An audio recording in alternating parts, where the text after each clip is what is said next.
Hello les amis, les bontés du Seigneur se sont renouvelées encore ce matin. Quelle joie et quel privilège de partager ces moments avec vous et de partager ces réflexions avec vous. Alléluia.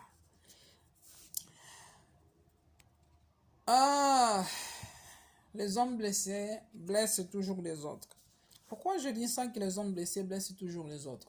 Vous savez, nous tous, dans un côté ou bien dans l'autre, dans la vie, nous avons été blessés. Nous avons été blessés. Oh oui, bien sûr que oui. Bien sûr que oui, nous avons été blessés. Mais les personnes blessées blessent toujours les autres. Donc nous devons soupirer que Dieu restaure notre cœur afin que nous puissions plus répandre les mauvais venins tout autour de nous. Vouloir ou pas, dans notre enfance, dans notre adolescence et même tout au long de la vie scolaire, vie familiale, vie amicale, vie professionnelle, partout où nous allons connaître les blessures, mais nous devons savoir garder notre cœur plus que toute autre chose, car de lui jaillissent les sources de la vie. Nous ne vivons plus pour nous-mêmes.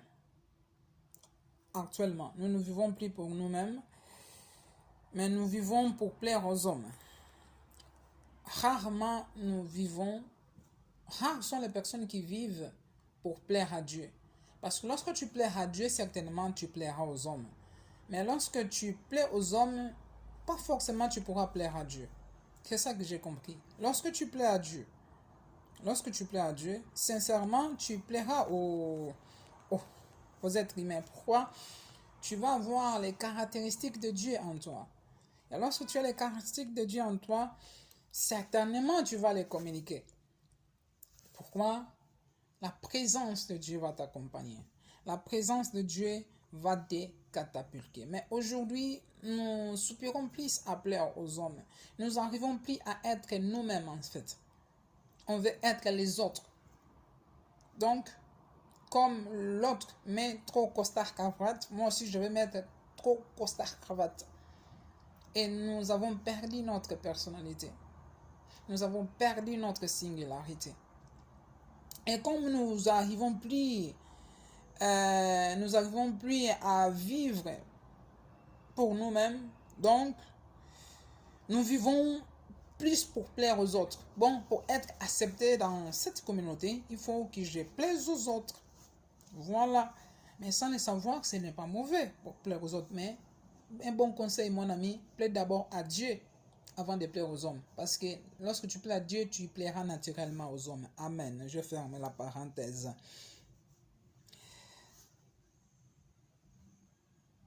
Je continue. Mais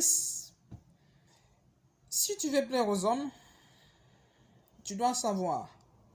Oh homme, ne sais-tu pas que tu es un souffle qui n'est que vanité? Tu fleuriras et demain tu tomberas. Quelle histoire laisseras-tu derrière?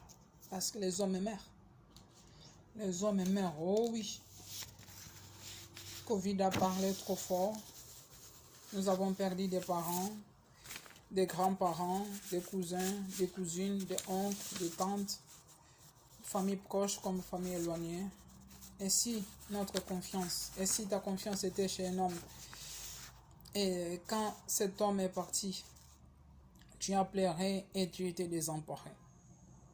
Je connais sincèrement une amie qui n'a plus son père, il n'a plus sa mère. Il a perdu 3, mais pas pendant la saison de Covid. Même pendant la saison de Covid, donc plusieurs personnes ont parti. Plusieurs personnes sont devenues des orphelins.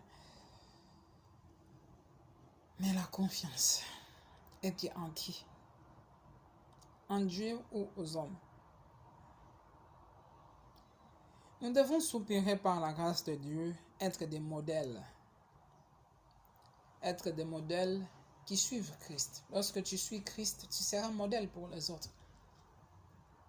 Être des modèles par nos paroles, être des modèles par nos agissements. et dans tout ce que nous pouvons faire. Nous devons soupirer être des modèles, donc être des modèles pour les croyants et pour les non-croyants. Par nos paroles, par notre conduite, par notre acte, par notre amour et par notre foi et piété. Aimons Dieu et respectons ses commandements. Car l'amour envers Dieu consiste à respecter ses commandements par sa seule grâce. On ne peut pas aimer Dieu si lui seul ne nous aide pas à aimer à lui-même. Le Saint-Esprit est là pour nous aider à aimer Dieu. Alors, attachons-nous au Saint-Esprit. Que Dieu vous bénisse.